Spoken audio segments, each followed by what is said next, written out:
Hello guys, नमस्कार, प्रणाम। मैं निर्भय सर आप लोग सभी को एक बार फिर से अपने ऑनलाइन हब ईडू फाइवर पे सभी लोग का स्वागत करता हूं। तो मेरे दोस्त, मेरे भाई और मुझे चाहने वाले बिहार के युवा नौजवान साथी जो बिहार पुलिस, बिहार दरोगा और बिहार के विभिन्न एग्जामों की तैयारी कर रहे हैं, मैं ऐसा सोचता हूं कि आप लोग खुश हैं, निरोग हैं, स्वस्थ हैं, मस्त हैं, जबरदस्त हैं और जहां भी हैं पहले से अच्छा है। तो चलिए, आप लोग को पता है कि यहाँ पर बिहार पुलिस, बिहार दरोगा का कंप्लीट कोर्स करवाया जा रहा है बिल्कुल फ्री में। और आप लोग को पता है, मैं आज फिर से टॉप 30 क्वेश्चन लेके आया हूं जो बिहार पुलिस, बिहार दरोगा के प्रीवियस एग्जामों में कितने बार रिपीट हुआ है बेटा, ये गिन भी नहीं पाओगे, क्योंकि मैं करता हूं तुम पे क्या भरोसा। और चलो वीडियो को करता हूं शुरू से क्या स्टार्ट। तो नो लेट नो बेट, जितने लोग आज पहली बार हमारे इस क्लास से जुड़ रहे हैं, सबसे पहले वीडियो को शुरू से अंत तक देखेंगे और बहुत ही नॉलेज की बातें यहां पर की जा रही है, क्योंकि यहां से आपके एग्जाम में बिल्कुल ही क्वेश्चन आने वाले हैं। तो नो लेट नो बेट, चलते हैं आज की क्लास को स्टार्ट करते हैं। और चलिए, ये देखिए क्वेश्चन नंबर 31 है और बताइए इसका आंसर क्या है। लिखा है कि रक्त में शर्करा यानी कि शुगर के स्तर में वृद्धि का पता किसकी कोशिकाओं द्वारा चलता है। यानी किसकी कोशिकाओं से ऐसा पता चलता है कि हमारे जो रक्त है इसमें शुगर का लेवल क्या हो चुका है, बढ़ चुका है। ऑप्शन है गुर्दा, अग्नाशय, पित्ताशय, यकृत। तो आप लोग को पता है कि जो हमारे रक्त में ग्लूकोज के लेवल में क्या हो जाता है, वृद्धि हो जाती है, वो किसकी वजह से हो जाती है। तो भाई अग्नाशय, इसका नाम सुने हो, अग्नाशय। अग्नाशय यानी कि पैनक्रियाज की वजह से होती है, यानी कि इसका राइट जो आंसर होगा प्यारे मित्र, वो ऑप्शन नंबर बी होगा। आइए कुछ नॉलेज की बातें इससे रिलेटेड करते हैं। अब देखिए कुछ नॉलेज की बातें यहां पर मैं आपके लिए लेके आया हूं। तो लिखा हुआ है कि अग्नाशय एक मिश्रित ग्रंथि है। अगर आपसे यह पूछता है कि जो पैनक्रियाज है वो कैसी ग्लैंड है, तो आपको देना है जवाब मिश्रित ग्रंथि है। अग्नाशय में एक विशेष प्रकार की कोशिका होती है। आपको पता है कि जो हमारा पैनक्रियाज होती है ना, उसमें एक विशेष प्रकार की कोशिका होती है जिसे हम लोग बोलते हैं लैंगरहैंस के नाम से जानते हैं। किसके नाम से जानते हैं? लैंगरहैंस के नाम से जाने जाते हैं, है ना। इनकी जो खोज हुआ था वो 1869 ईस्वी में कौन किया था? लैंगरहैंस ने किया था। ये जो कोशिकाएं हैं वो 3 प्रकार की होती है। अगर आपसे ये क्वेश्चन पूछा जाए कि लैंगरहैंस सेल कहां पाई जाती है, तो आपको बताना है अग्नाशय यानी कि पैनक्रियाज में पाया जाता है। इसकी खोज किया था लैंगरहैंस और उसमें 3 प्रकार की सेल पाई जाती है। एक का नाम होता है अल्फा सेल, एक का नाम होता है अल्फा सेल, एक का होता है बीटा सेल और एक का नाम है गामा सेल, है ना। जिसमें से बीटा जो सेल है, जिसमें से जो बीटा जो कोशिका होती है, ये बड़े आकार की होती है और इन्हीं से निकलता है कौन? Insulin hormone. और जब बॉडी में इंसुलिन हार्मोन की क्या हो जाती है? कमी, तो हो जाता है मधुमेह, है ना। तो फिर उसकी इंसुलिन की कमी से क्या हो जाता है? मधुमेह हो जाता है। तो भाई इसीलिए क्या कर जाते हैं, जो मधुमेह रोगी से यानी जिनको डायबिटीज हो जाता है, उनको इंसुलिन का इंजेक्शन लगाया जाता है ताकि उनकी ब्लड में ग्लूकोज का लेवल बढ़ा रहे, यानी कि मेंटेन रहे, सामान्य अवस्था में रहे, है ना। कसरा होता है जो रुधिर में ग्लूकोज की मात्रा का क्या करता है? नियमन करता है, यानी कि उसको रेगुलेट करने का काम करता है। तो इस प्रकार जो आपका क्वेश्चन था, रक्त में शुगर के स्तर में वृद्धि का पता किसकी कोशिकाओं से चलता है, तो आंसर होगा अग्नाशय की कोशिकाओं से चलता है आप लोग को, है ना। तो इसका जो राइट आंसर है वो बी है। तो बताओ ये क्लियर है कि नहीं, कमेंट बॉक्स में टाइप करके बताइए कि इट इज क्लियर और not my dear students, give me reply. और आप लोग जल्दी से ये भी बता दो कि आप लोग बिहार के किन किन जिलों से हमारे इस क्लास को देख पा रहे हो, क्योंकि मुझे बहुत खुशी होता है जब बिहार के बच्चे बहुत ईमानदारी के साथ पढ़ते हैं और अच्छे अच्छे रिजल्ट। जैसे आप लोग को पता है ना कि इस साल जो यूपीएससी का रिजल्ट आया मेरे दोस्त, उसमें पहला और दूसरा टॉपर बिहारी का है। तो बिहार के बच्चे जब तक रिजल्ट लेते नहीं है तब तक छोड़ते नहीं है। तो मुझे उम्मीद है कि इस बार जो बिहार पुलिस और बिहार दरोगा 2023 का जो परीक्षा होने वाला है बेटा, उसमें तुम जरूर टॉप करोगे, यह है मेरा वादा, क्योंकि मैं तुम्हें पढ़ाता हूं पहले से ज्यादा। तो नो लेट नो बेट, चलते हैं क्वेश्चन नंबर 32 में। चलिए ये रहा क्वेश्चन नंबर 32। क्वेश्चन नंबर 30 में बोल रहा है कि पुरस्थ ग्रंथि से होने वाला स्राव डॉट डॉट प्रवेश कराता है। कौन प्रवेश करवाता है? वृष्ण, मूत्राशय, मूत्रनली या फिर वृक्क। तो आप लोग को पता होनी चाहिए कि पुरस्थ ग्रंथि से होने वाला जो स्राव है वो मूत्र मार्ग में प्रवेश करता है। किसमें प्रवेश करता है? तो मूत्र मार्ग में प्रवेश करता है, यानी कि option number B will be the right answer of this question my dear students. No late no bet, चलते हैं कुछ और विशेष जानकारी देखते हैं। तो ये देखिए कुछ विशेष जानकारियां हैं। लिखा है कि जो पुरस्थ होते हैं या फिर जो पौरस ग्रंथि होती है ये केवल पुरुषों में पाई जाती है।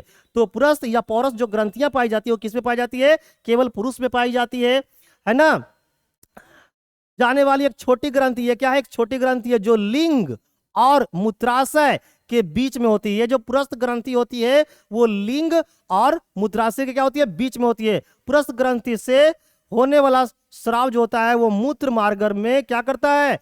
प्रवेश करता है। कहां प्रवेश करता है? मूत्र मार्ग में। यानी कि option number B will be the right answer of this question my dear students. Give me reply, है ना। इट इज क्लियर और not my dear students? Give me reply. एकदम उड़ा देंगे, लगा देंगे आग पानी में और उड़ा देंगे इस बार बिहार पुलिस और बिहार दरोगा को तूफानी में। चलते हैं अगले क्वेश्चन की ओर। ये रहा क्वेश्चन नंबर 33। 33 क्या बोल रहा है कि टेस्टोस्टेरोन जो एक नर सेक्स हार्मोन है में संशोधित होता है। किसमें संशोधित होता है ये आपको बताना है।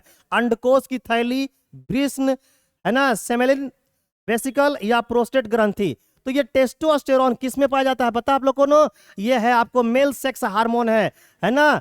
मेल सेक्स हार्मोन है, ये पाई जाती है किसमें? वृषण में, यानी कि टेस्टिट। यानी कि option number B will be the right answer of this question.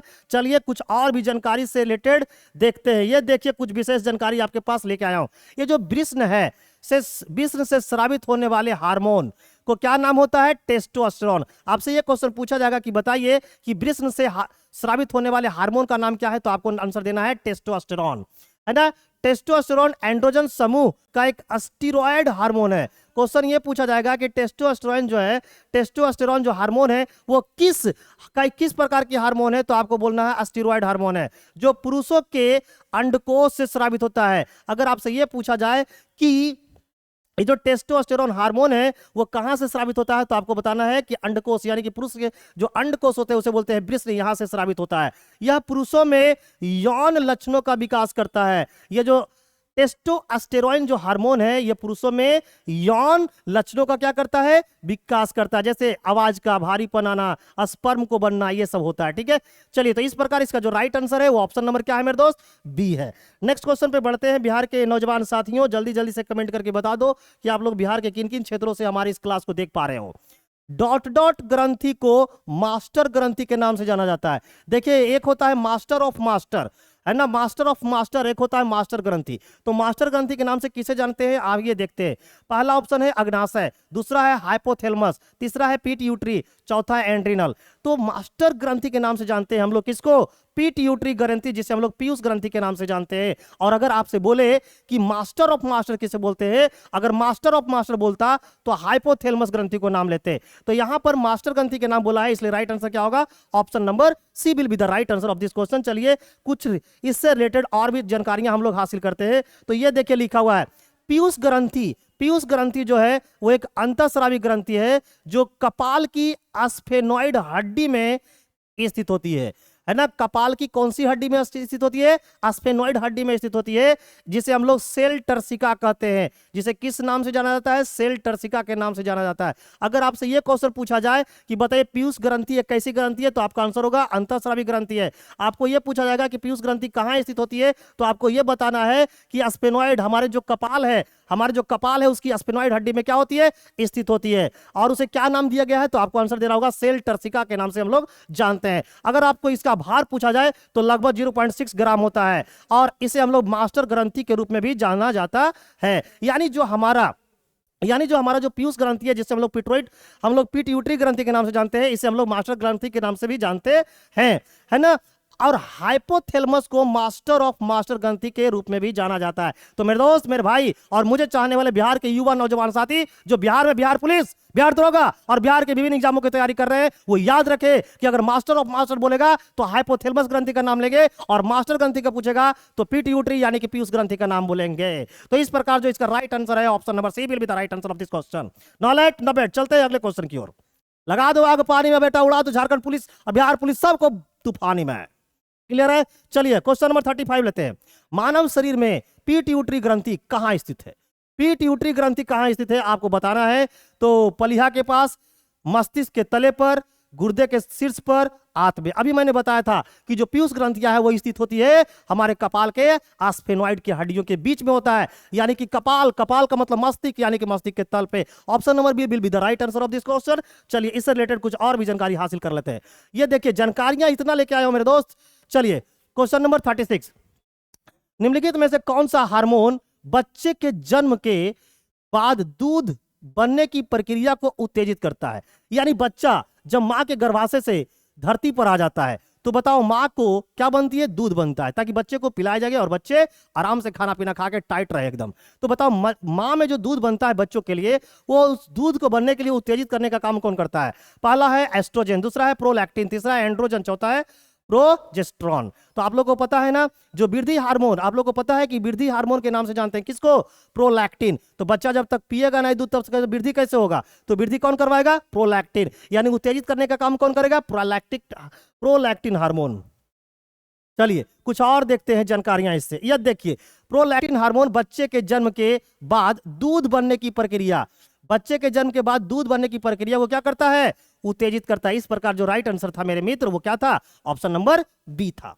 Next आइए ना, टाइम को बिना बर्बाद करते हुए, टाइम को बिना बर्बाद नहीं करेंगे, एकदम उड़ा देंगे बिहार पुलिस, बिहार दरोगा और बिहार के विभिन्न एग्जामों को एकदम तूफानी में। यह है मेरा वादा, क्योंकि मैं पढ़ाऊंगा तुम्हें पहले से ज्यादा, पूरा कोर्स कंप्लीट करवाऊंगा। और बेटा एक भी पैसा देने का कोई जरूरत नहीं है, और वीडियो को तुम्हारा काम है शुरू से अंत तक देखना। और अगर वीडियो अच्छी लगी तो बस इतना ही काम करना मेरे लिए कि वीडियो को ज्यादा से ज्यादा लोगों के पास पहुंचाने की कोशिश करो। अच्छी लगे तो लाइक करो, सब्सक्राइब करो और शेयर करो। क्वेश्चन नंबर 37, आपातकालीन स्थिति के दौरान कौन सा हार्मोन उत्सर्जित होता है? आपातकालीन यानी कि अचानक, अचानक जो हार्मोन उत्सर्जित होता है उसे क्या बोलते हैं? कॉर्टिक कार्ट्रोपिन, एंड्रेलिन, नॉरएपिनेफ्रिन या कार्टिसोल, क्या बोलते हैं उसको बताओ? तो जो अचानक जो हार्मोन उत्सर्जित होता है उसे बोलते हैं एंड्रिनल। यानी कि option number B will be the right answer of this question.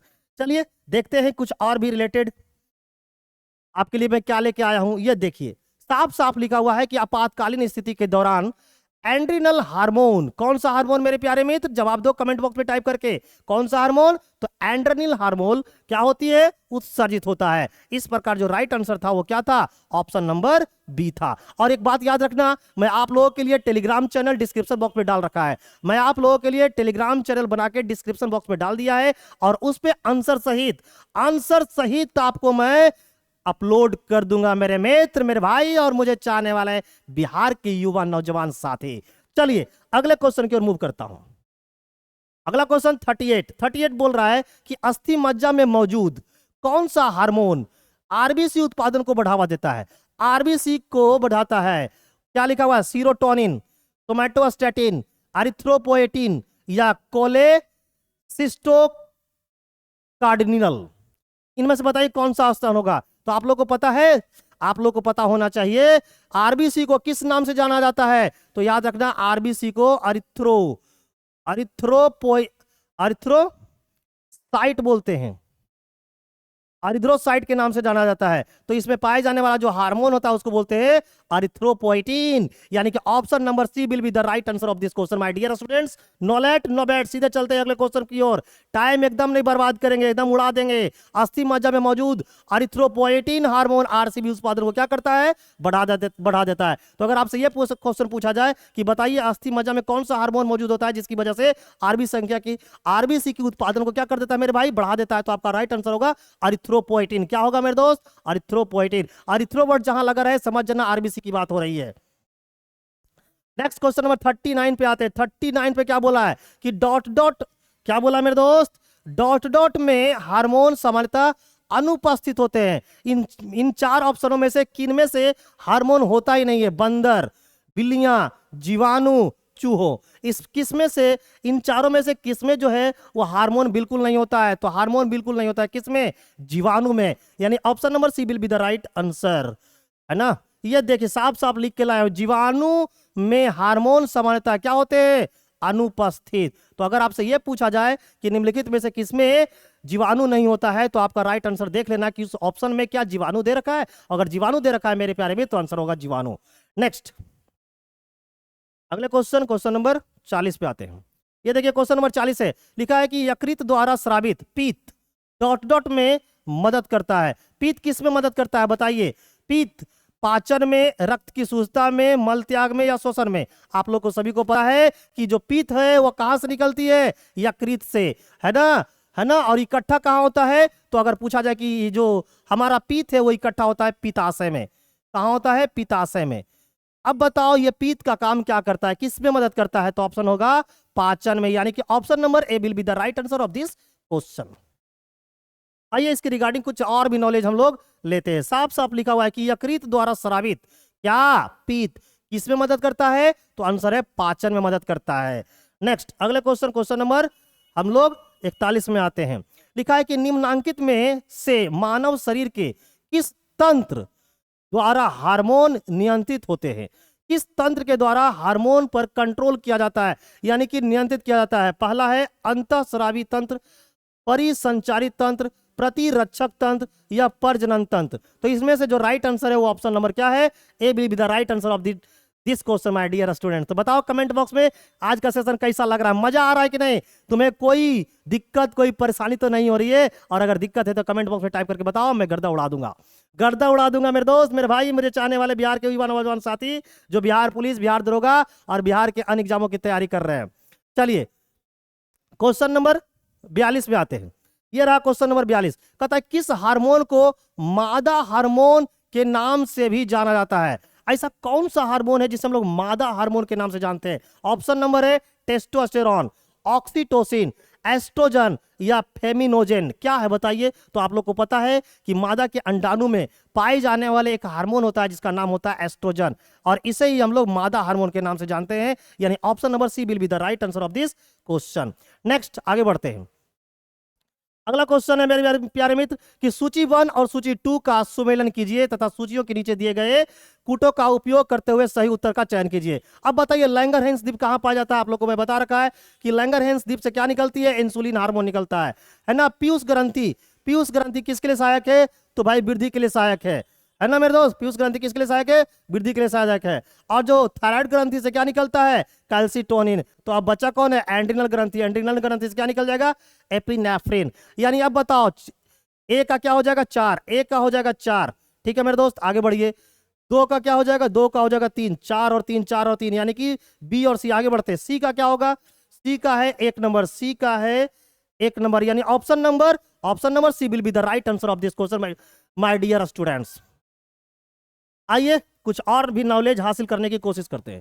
Question number 44 लिखा है कि वृद्धि हार्मोन का स्रावन, वृद्धि हार्मोन का स्रावन किसके द्वारा होता है? वृद्धि हार्मोन किसको बोलते हैं पहले ये बताओ? वृद्धि हार्मोन बोलते हैं हम लोग किसको? तो पिट्यूटरी ग्लैंड को हम लोग वृद्धि हार्मोन करते हैं। तो वृद्धि हार्मोन किससे निकलता है? पिट्यूटरी ग्लैंड से निकलता है, इसलिए ऑप्शन नंबर जो है वो बी बिल्कुल क्या है? सही आंसर है।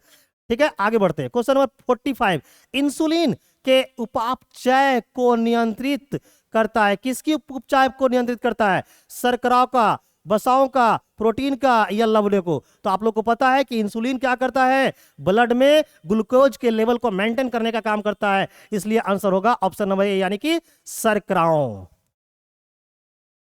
क्वेश्चन नंबर 46 में बोला गया है कौन सा हार्मोन नहीं है? बताओ इन 4 ऑप्शन में कौन सा ऐसा ऑप्शन है जो हार्मोन नहीं है? तो इंसुलिन तो एक हार्मोन है, एंड्रिनल एक हार्मोन है, थायरॉक्सिन एक हार्मोन है, हेमोग्लोबिन एक हार्मोन नहीं है मेरे दोस्त। हेमोग्लोबिन एक प्रोटीन है। क्या है मेरे दोस्त? प्रोटीन है। हाँ, और कहां पाया जाता है? तो बोलना रक्त में पाया जाता है, और इसी की वजह से रक्त का रंग क्या होता है? लाल होता है। और इसमें हेमोग्लोबिन में पाए जाने वाले जो मेटल होते हैं उसका नाम क्या होता है? आयरन। क्या होता है मेरे दोस्त? आयरन होता है। तो ये सब बातें आपको क्या रखनी है? याद रखनी है। चलिए अगले क्वेश्चन की ओर मूव करते हैं। ना लेट करेंगे ना वेट करेंगे, और पढ़ाएंगे तुम्हें हमेशा पहले से ज्यादा। क्वेश्चन नंबर 47 मधुमेह का कारण क्या है? आप लोग को पता है ना कि मधुमेह के कारण क्या होता है कि हमारे ब्लड में क्या होती है? इंसुलिन की कमी हो जाती है। इंसुलिन की कमी हो जाती है, इसका राइट जो आंसर होगा वो ऑप्शन नंबर क्या हो जाएंगे प्यारे मित्र? Option number A will be the right answer of this question. Next आइए कुछ जानकारियां लेते हैं। लिखा है शरीर में अग्नाशय की बीटा कोशिकाओं से इंसुलिन क्या होती है? स्रावित होता है। कितने बार मैं बता चुका हूं कि अग्नाशय यानी कि हमारा पैनक्रियाज में एक लैंगरहैंस एक द्वीप होती है, कोशिका एक सेल होती है जिसमें 3 प्रकार का सेल पाया जाता है। एक का नाम होता है बीटा सेल, और इसी बीटा सेल से क्या निकलती है, इंसुलिन निकलती है। और इंसुलिन एक प्रकार का क्या है, प्रोटीन है मेरे दोस्त, क्या है, एक प्रकार के प्रोटीन है। ये जो कार्बोहाइड्रेट के उपापचय के लिए क्या है, महत्वपूर्ण है। तो याद रखना, इंसुलिन जो होता है वो कार्बोहाइड्रेट के उपापचय के लिए क्या होता है, महत्वपूर्ण होता है। शरीर में इंसुलिन की कमी से क्या होती है, मधुमेह होता है। और इस रोग में मूत्र व रक्त में शर्करा की मात्रा क्या हो जाती है, बढ़ जाता है। अगर किसी को क्या हो जाती है, डायबिटीज होता है, तो डायबिटीज में क्या होता है कि जो मूत्र होता है, मूत्र व रक्त में क्या होती है, आपको ग्लूकोज का लेवल बढ़ जाता है, तो समझ जाना डायबिटीज हुआ है। नेक्स्ट क्वेश्चन नंबर 48 में बोला गया है कि मधुमेह रोग को किस इंजेक्शन से कम किया जाता है। तो अभी मैंने बताया था आप लोग को कि मधुमेह यानी कि डायबिटीज वाले व्यक्ति को इंसुलिन की सुई दी जाती है। किसकी सुई, इंसुलिन की सुई दी जाती है। और इंसुलिन की सुई से क्या किया जाता है, उसका ब्लड में ग्लूकोज का लेवल को कम कर दिया जाता है और उसकी बीमारी को ठीक कर दिया जाता है। इसलिए इसका राइट जो आंसर होगा वो option number D will be the right answer of this question my dear student. No late no wait, सीधे चलते हैं अगले क्वेश्चन पे। ये देखिए कुछ महत्वपूर्ण जानकारियां हैं। मधुमेह रोग से रोगी हमेशा क्या, इंसुलिन का इंजेक्शन लेते रहना चाहिए। मधुमेह रोगी को हमेशा किसकी सुई लेना चाहिए, इंसुलिन की सुई लेनी चाहिए। इंसुलिन ग्लूकोज के उपापचय का नियमन करता है। यकृत में ग्लूकोज से ग्लाइकोजन के संश्लेषण की प्रक्रिया को प्रेरित करता है। कौन, इंसुलिन। चलिए आगे बढ़ते हैं। क्वेश्चन नंबर 49 में बोल रहा है कि इंसुलिन की कमी के कारण होने वाला रोग क्या है। अभी मैंने बताया था कि इंसुलिन की कमी के कारण क्या होता है, तो डायबिटीज होता है, यानी कि option number B will be the right answer of this question. अगले क्वेश्चन की मूव करते हैं मेरे प्यारे मित्र। दम लगा दो, आग पानी में उड़ा दो, बिहार पुलिस और बिहार दरोगा को तूफानी में। अब नहीं छोड़ेंगे, अब नहीं छोड़ेंगे। इंसुलिन हार्मोन की कमी के कारण क्या होता है, डायबिटीज होता है, जिससे क्या होता है, शर्करा की मात्रा रक्त में क्या हो जाती है, बढ़ जाती है, जो मूत्र के साथ बाहर निकलने लगता है। इंसुलिन एक क्या है मेरे दोस्त, तो इंसुलिन एक क्या है, हार्मोन है, और रक्त में ग्लूकोज की मात्रा को क्या करता है, नियंत्रित करने का काम करता है। क्योंकि इंसुलिन की कमी से क्या होती है, ब्लड में ग्लूकोज का लेवल क्या हो जाता है, बढ़ जाता है। नेक्स्ट क्वेश्चन नंबर 50, कौन सी ग्रंथि इंसुलिन स्रावित करती है। अभी मैंने बताया था कि इंसुलिन कहां से निकलती है, अग्नाशय से। अग्नाशय में क्या होती है, एक स्पेशल सेल पाया जाता है जिसे बोलते हैं लैंगरहैंस सेल। इसमें 3 प्रकार की कोशिका पाई जाती है, एक अल्फा सेल, बीटा सेल और गामा सेल। अल्फा सेल से निकलती है ग्लूकागोन हार्मोन, बीटा से निकलता है इंसुलिन, और गामा सेल से निकलता है सोमैटोस्टैटिन हार्मोन। तो ये जो इंसुलिन है वो कहां से निकलती है, अग्नाशय से, यानी कि option number A will be the right answer of this question my dear student. Question number लेते हैं हम लोग सीधे, क्वेश्चन नंबर लेते हैं, लेकिन कुछ जानकारियां हैं। इंसुलिन कहां से निकलती है, अग्नाशय से स्थित कौन सी, लैंगरहैंस दीपिकाओं के द्वारा स्रावित होता है। इंसुलिन की कमी से क्या होता है, डायबिटीज हो जाती है, और इंसुलिन ग्लूकोज को ग्लाइकोजन में बदलने में क्या करता है, मदद करता है। चलिए क्वेश्चन नंबर 51 बोल रहा है कि मनुष्य के शरीर में सबसे छोटी ग्रंथि, अगर सबसे छोटी ग्रंथि की बात बोले तो पीयूष ग्रंथि, जिसे हम लोग बोलते हैं पिट्यूटरी ग्रंथि, और अगर सबसे बड़ी ग्रंथि बोलेगा तो लीवर बोलना है, अगर दूसरी सबसे बड़ी ग्रंथि बोले तो आपको बोलना है पैनक्रियाज यानी कि अग्नाशय। तो सबसे छोटी की बात हो रही है तो यहां पर हो जाएगा पिट्यूटरी ग्रंथि, यानी option number C will be the right answer of this question my dear students. Question number, अब देखिए मनुष्य के शरीर में सबसे छोटी ग्रंथि बोले तो पीयूष ग्रंथि बोलना है, सबसे बड़ी ग्रंथि बोले तो हमको लीवर बोलना है, और अगर मिश्रित ग्रंथि का नाम बोले, मिश्रित ग्रंथि का नाम बोले तब आपको क्या बोलना है, अगर मिश्रित ग्रंथि का नाम बोले तो बोलना है अग्नाशय यानी कि पैनक्रियाज। और पैनक्रियाज जो होती है वो दूसरी सबसे बड़ी ग्रंथि होती है। क्वेश्चन नंबर 52, मानव शरीर के किस ग्रंथि को मास्टर ग्रंथि कहा जाता है। मास्टर बोलेगा तो क्या बोलना है, पिट्यूटरी ग्लैंड, तो पिट्यूटरी ग्लैंड यानी कि पीयूसी का ग्लैंड। अगर मास्टर ऑफ मास्टर बोले तो हाइपोथैलेमस ग्रंथि के नाम से जानते हैं। ठीक है, नेक्स्ट आगे बढ़ते हैं प्यारे मित्र। नो लेट नो बेट, सीधे उड़ा देंगे, उड़ा देंगे मेरे दोस्त। ये रहा इसकी कुछ विशेष जानकारी। पीयूसिका को मास्टर ग्रंथि कहा जाता है ना। अग्नाशय को मिश्रित ग्रंथि कहा जाता है, और अगर मास्टर ऑफ मास्टर पूछे तो हाइपोथैलेमस ग्रंथि को कहते हैं, जो हमारे कपाल में स्थित होते हैं। हमारे कहां होते हैं, कपाल के स्फेनॉइड के पास स्थित होते हैं। कहता है कि शरीर के थर्मोस्टेट यानी कि ताप स्थिरांक का काम करने वाली ग्रंथि कौन सी होती है, यानी जो टेम्परेचर को कंट्रोल करने का काम करता है। हमारे बॉडी की टेम्परेचर, हमारे शरीर की जो तापमान होता है, इसे कंट्रोल करने का काम कौन करता है, एंड्रिनल, पिट्यूटरी, थायराइड या हाइपोथैलेमस। आप लोग को पता होनी चाहिए मेरे मित्र, ये काम करता है हाइपोथैलेमस। हाइपोथैलेमस का काम होता है हमारे बॉडी के टेम्परेचर को क्या करना, मेंटेन करना प्यारे मित्र। नो लेट नो बेट, सीधे चलते हैं अगले क्वेश्चन की ओर। ये देखिए कुछ आपके लिए लेके आए हैं। हाइपोथैलेमस शरीर के तापमान क्या है, नियंत्रण का काम करती है। इसे मास्टर ऑफ मास्टर ग्लैंड कहा जाता है। एंड्रिनल को आपातकालीन ग्रंथि कहा जाता है, यानी कि इमरजेंसी ग्लैंड के नाम से जानते हैं। एंड्रिगन ग्लैंड जो हमारे आपातकालीन अवस्था के दौरान निकलते हैं हमारी शरीर से। क्वेश्चन नंबर 54 लेते हैं। लिखा है कि मानव शरीर का सबसे बड़ा अंग कौन है। अगर सबसे बड़ा अंग की बात करें तो हमारी त्वचा है। हमारी त्वचा जो होती है वो सबसे बड़ी अंग होती है। सेकेंड यानी कि दूसरी सबसे बड़ी अंग जो होती है वो हमारा लीवर होता है। लेकिन इसमें त्वचा नहीं है तो हमारा राइट आंसर क्या होगा, लीवर। इसमें त्वचा नहीं है इसलिए हमारा राइट आंसर क्या हो जाएगा, लीवर हो जाएगा प्यारे मित्र। चलिए कुछ विशेष जानकारियां भी आपको हासिल करके दिखाएंगे। ये देखिए कुछ विशेष जानकारियां भी आपके लिए मैं लेके आया हूं, है ना। चलिए कुछ नॉलेज की बात कर लेते हैं। मानव शरीर, देखिए मानव शरीर का सबसे जो बड़ा अंग होता है या ग्रंथि होती है वो लीवर होता है।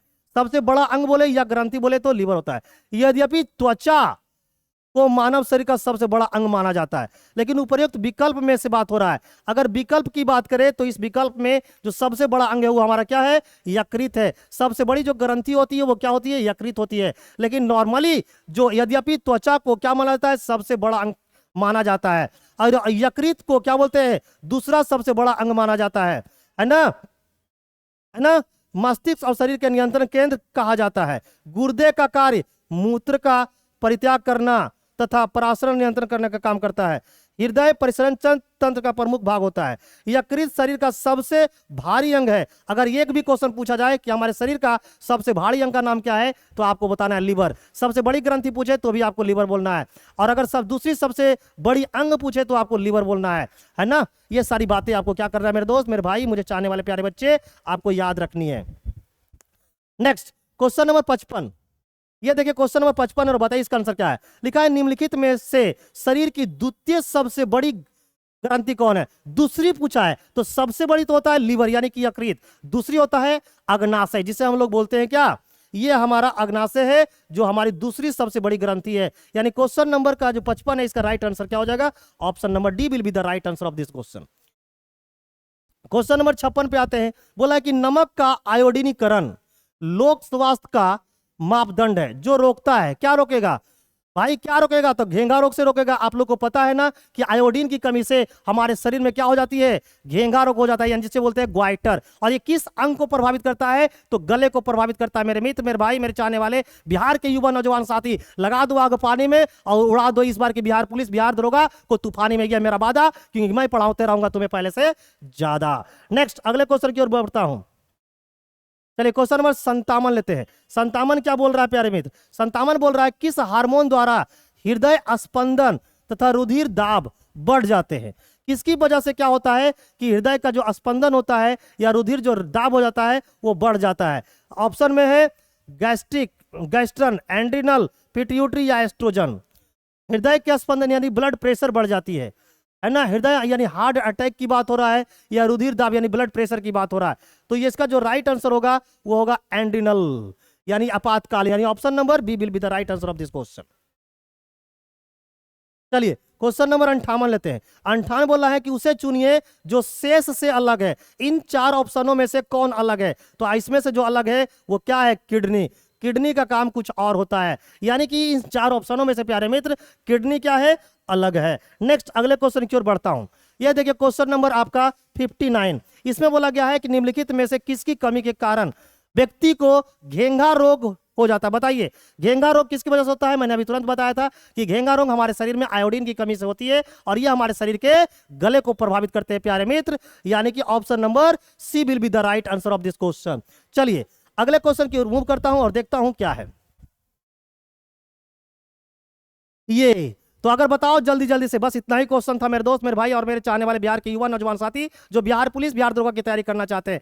अगर वीडियो अच्छी लगी हो तो कमेंट करके जरूर जवाब देना। जल्दी जल्दी से सेशन को बताओ कि आज की क्लास कैसी लगा है, कमेंट बॉक्स में जल्दी से लिख दो मेरे दोस्त, मेरे भाई, मेरे चाहने वाले बिहार के युवा नौजवान साथी। आज की क्लास आपको कैसा लगा, और जल्दी जल्दी से ये कमेंट में बताइए कि आप लोग कितने क्वेश्चन का जवाब सही सही दे पाए और आप लोग बिहार के किन किन जिलों से देख पा रहे हैं। और हमारी ये क्लास आपको बेहतरीन अंदाज में समझ में आई होगी तो वीडियो को क्या कीजिएगा, लाइक कीजिएगा प्यारे मित्र। वीडियो को क्या करना है, तो वीडियो को लाइक करना है, वीडियो को लाइक करना है ना। और अगर कुछ पूछना हो या कुछ बेहतरीन चीजें अच्छी लगी हो तो कमेंट करके बताइए, शेयर कीजिए, सब्सक्राइब कीजिए और वीडियो को सबसे पहले शुरू से अंत तक देखिए। और आपकी पूरी कंप्लीट कोर्स हमारे इसी ऑनलाइन हब यूट्यूब पे कंप्लीट करवाया जाएगा, इसलिए कोई टेंशन लेने की बात नहीं है। और आंसर सहित इसका पीडीएफ मैं आपको अपने टेलीग्राम चैनल पर डाल दूंगा, इसलिए कहीं भटकने की कोई आवश्यकता नहीं है, क्योंकि यहां पर आपको बिहार पुलिस, बिहार दरोगा की और बिहार के अन्य एग्जामों की बेहतरीन तैयारी करवाई जाएगी। तो मेरे दोस्त मिलते हैं अगले सेशन में, तब तक के लिए thank you,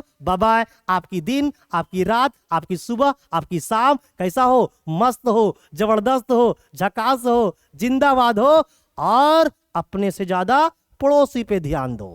thank you, bye bye.